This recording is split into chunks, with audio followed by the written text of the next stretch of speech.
welcome back. This is part 2 of the episode. If you haven't listened to the first one yet, tune into episode 19.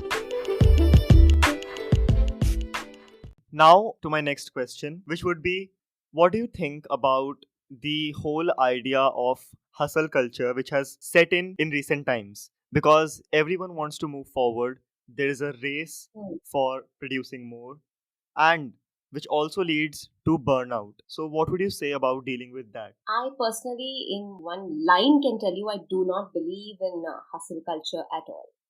See, hustle culture is optics. It's optics. You look busy, but you're not productive.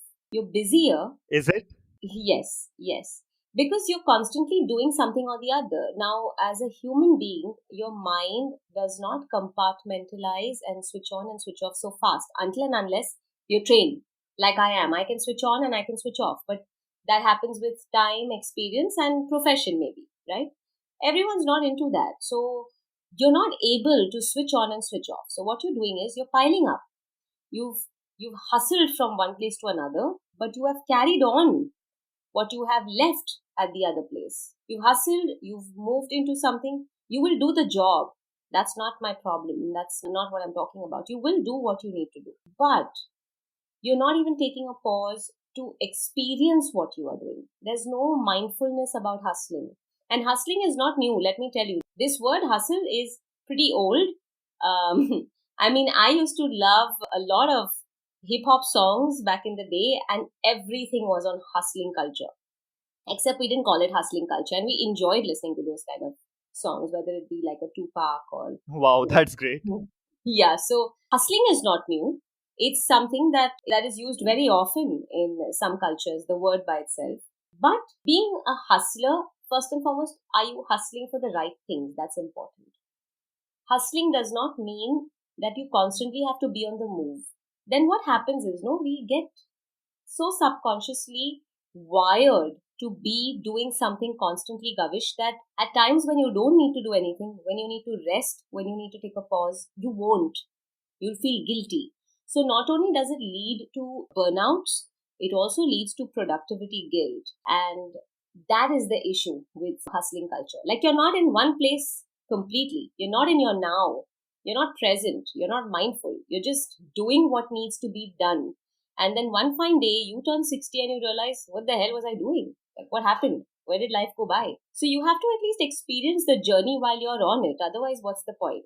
So in that sense, hustling culture doesn't work for me.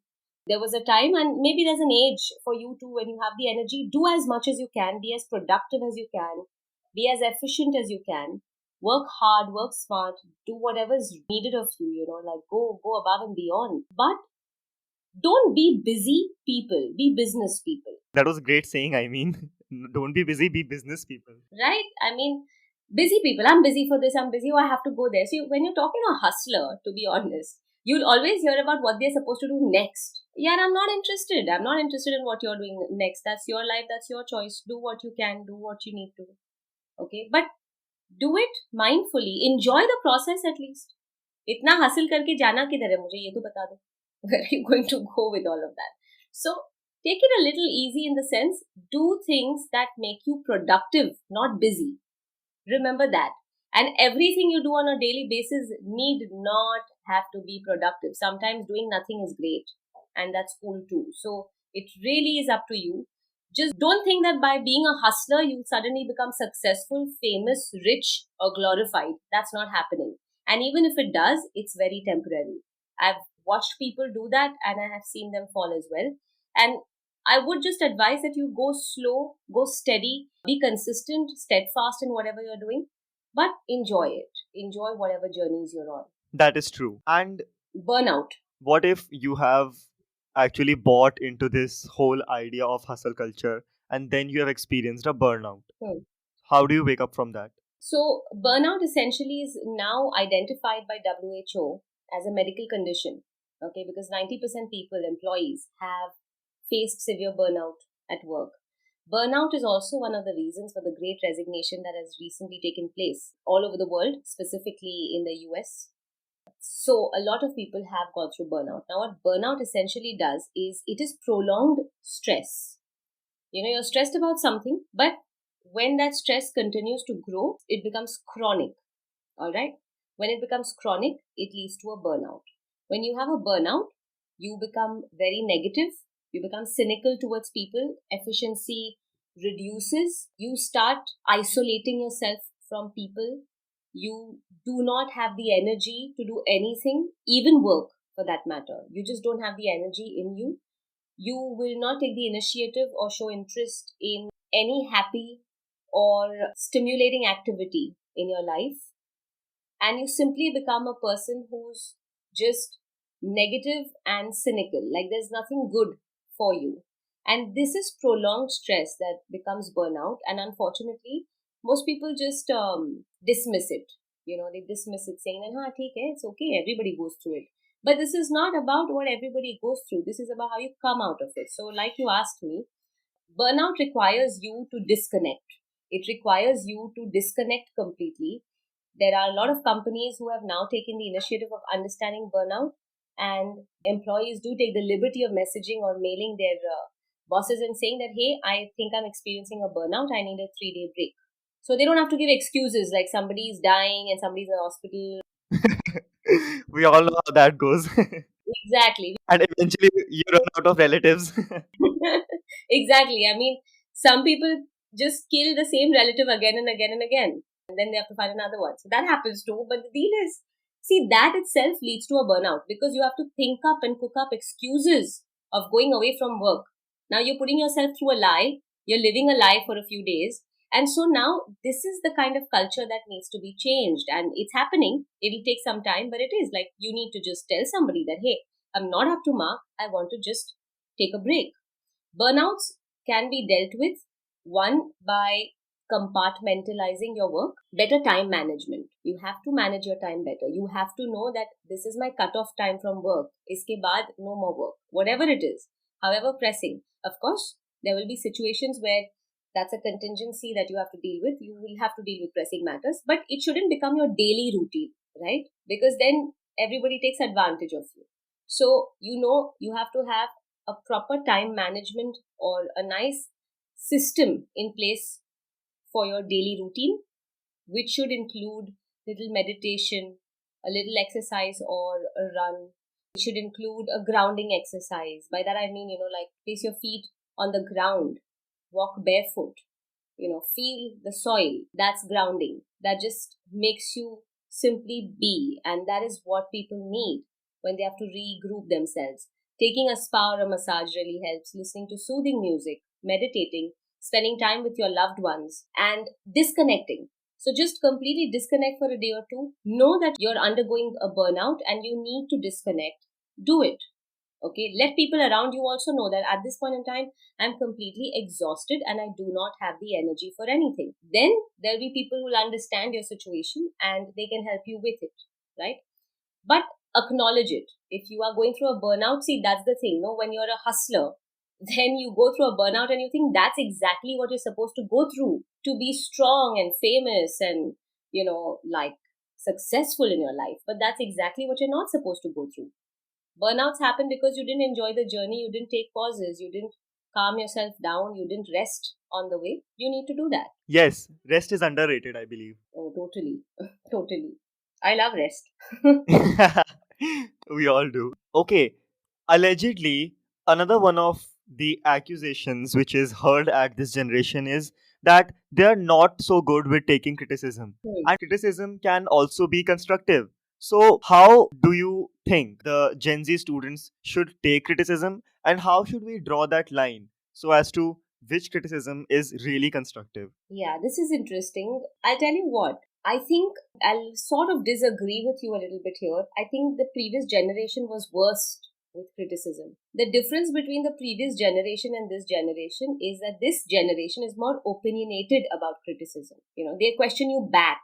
But what's common and this allegation that comes onto people because of criticism is that firstly, you've decided that criticism is negative. So if somebody is already with the mindset that I'm going to tell you something negative and you have to listen to it, right, that I'm not going to hear pleasing things about me. That immediately blocks your perspective and stops you from taking any more feedback. Feedback is feedback, actually.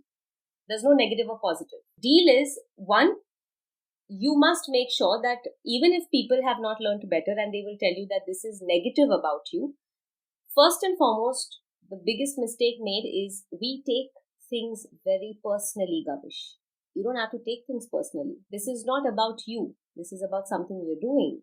Or you need to at least identify that, hey, is this person actually making sense? Do I actually need to improve in this so and so skill set that I haven't been showing a lot of expertise in? Do I actually need to work on my attitude? Am I also getting the same feedback at home? Now, if you're arrogant and you're sort of egotistical, then you will be like, yeah, no, I'm not open to this kind of feedback because I know I'm the best, right? But if you are humble and if you are an eager learner, you will always be open to feedback because that is your chance to understand yourself through other people's perspective, through their purview, through their lens. And if you're getting that opportunity, you must optimize it. You mustn't defend yourself. When you get that chance, it is just important that you know you're going to get feedback. At that point in time, first be open-minded that I'm not going to look at this feedback as negative or positive. Second, don't take it personally. A person is talking about maybe certain qualities related to your skill set, your profession, maybe to do with you as a personality as well. However, don't take it personally. Look at how it can help you to grow. That's what you do, right? And third and most important, once in a while, self-reflect. If you internalize the experience of a feedback, you will realize that, yeah, maybe this person is right. And even supposing they were right, you've already figured it out. When somebody gives you feedback, let them know that you have received it well. Yes, but what if this criticism is meant to be personal? I mean, as I mentioned earlier, it might just not be constructive. They might just not want you to improve. They are just taking it as an opportunity to attack you and bring you down. So, what do we do then? See, those kind of people you're going to meet at every stage, every corner, every walk of your life.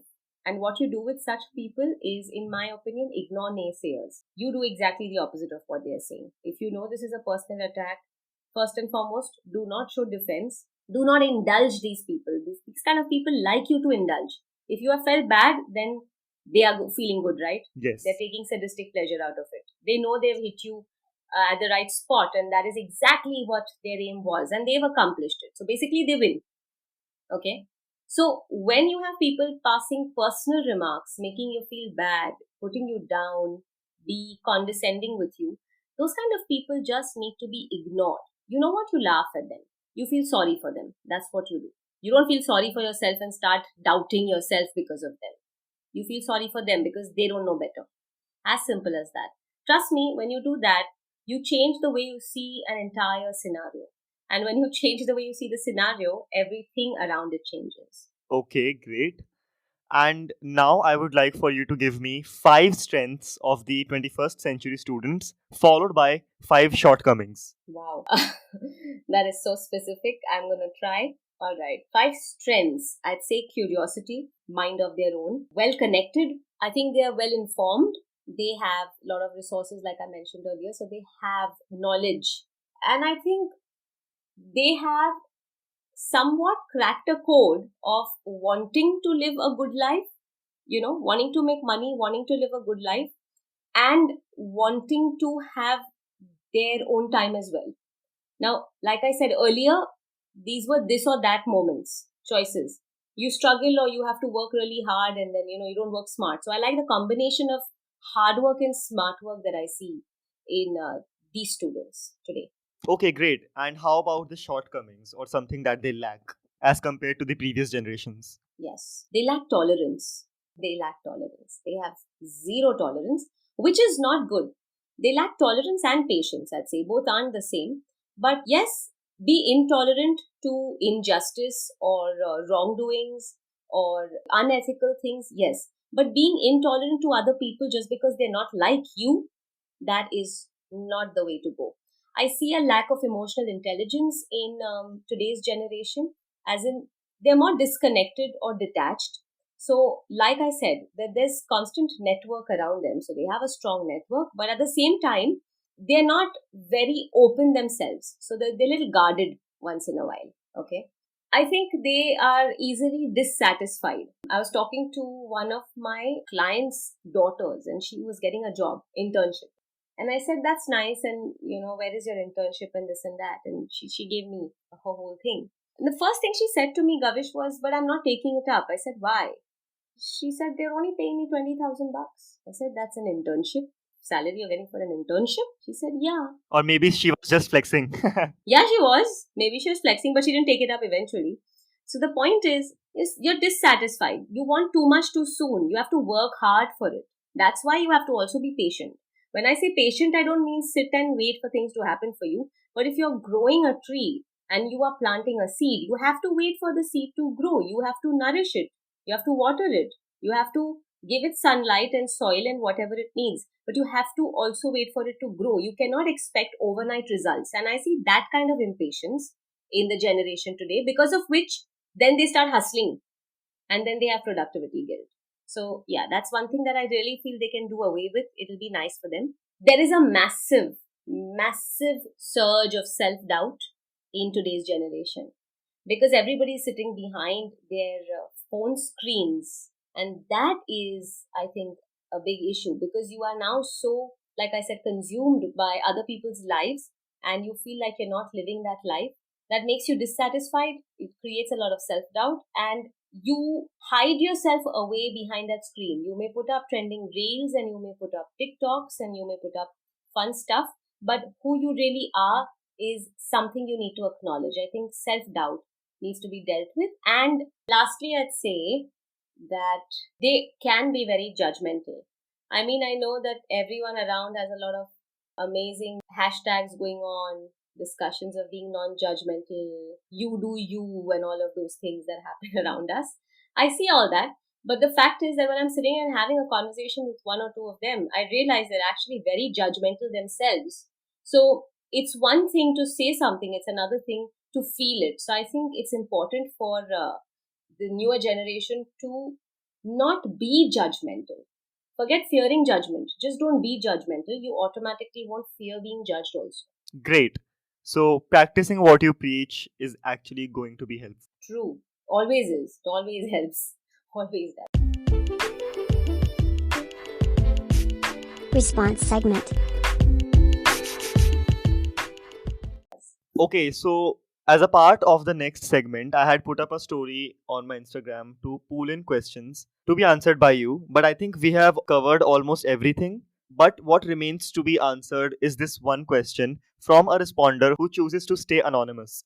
So he asks, being born into the Gen Z, we are also bestowed with a short span of attention. So we all are eagerly running towards instant gratification. And this short span of attention can also turn into an obstacle when we are trying to study or trying to focus on work.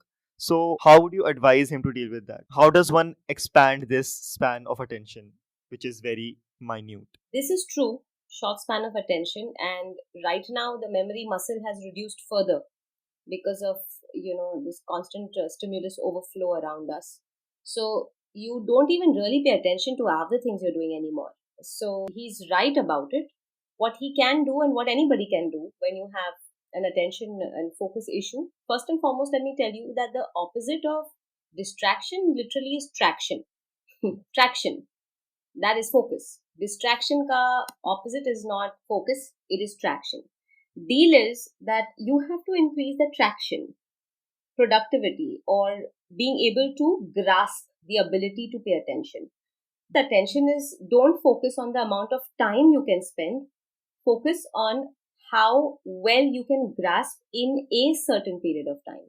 So no matter who you are, we all have a different flow.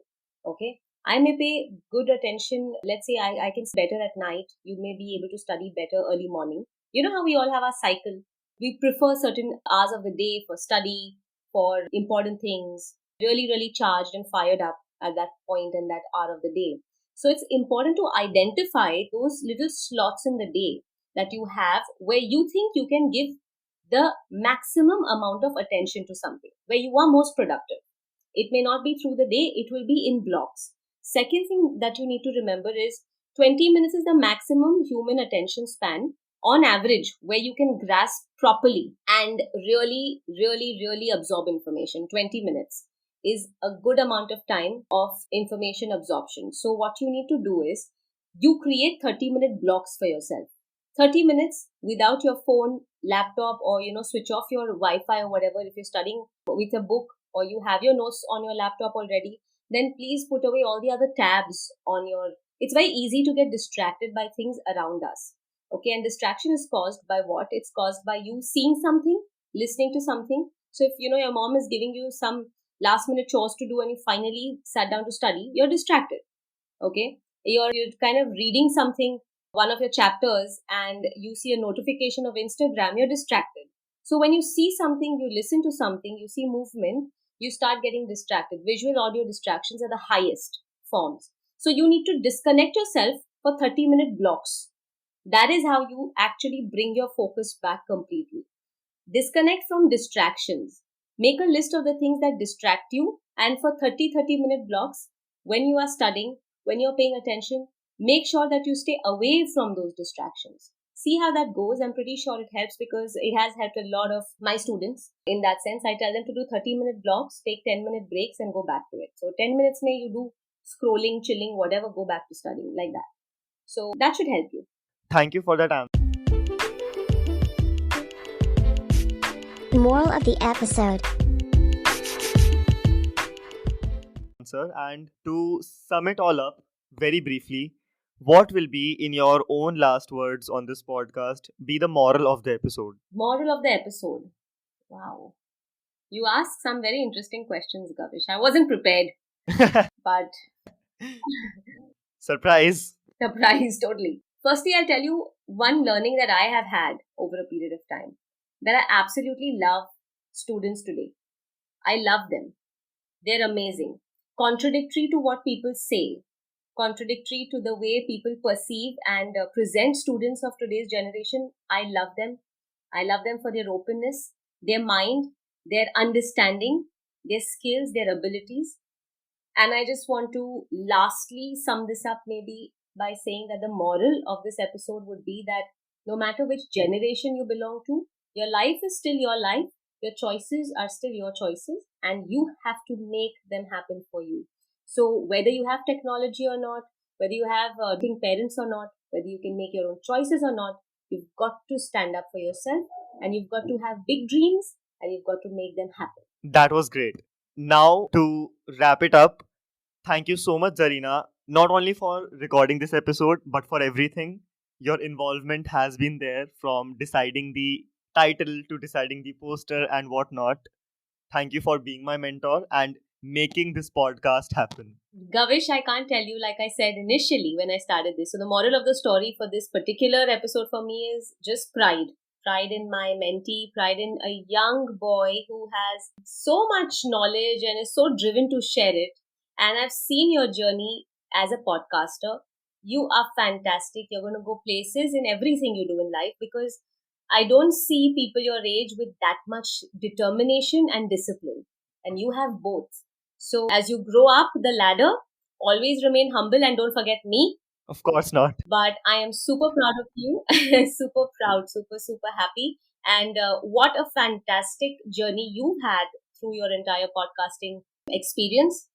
I'd say it's something people your generation should learn about from you, because that kind of, vision and conviction to see it through doesn't happen very often. So well done, and all the best for everything you do in life, Kavish. And I've been very, very honored to be part of your journey in however, small or big ways that I've been able to. I'm glad I've been part of it. Means a lot. Thank you so much.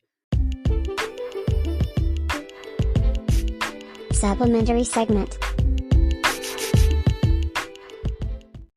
And also, if you believe that we missed upon a point, or if you would simply want to stay connected, you can follow me on Instagram. I am called Gavish Raptor with GAVISH_RAPTOR.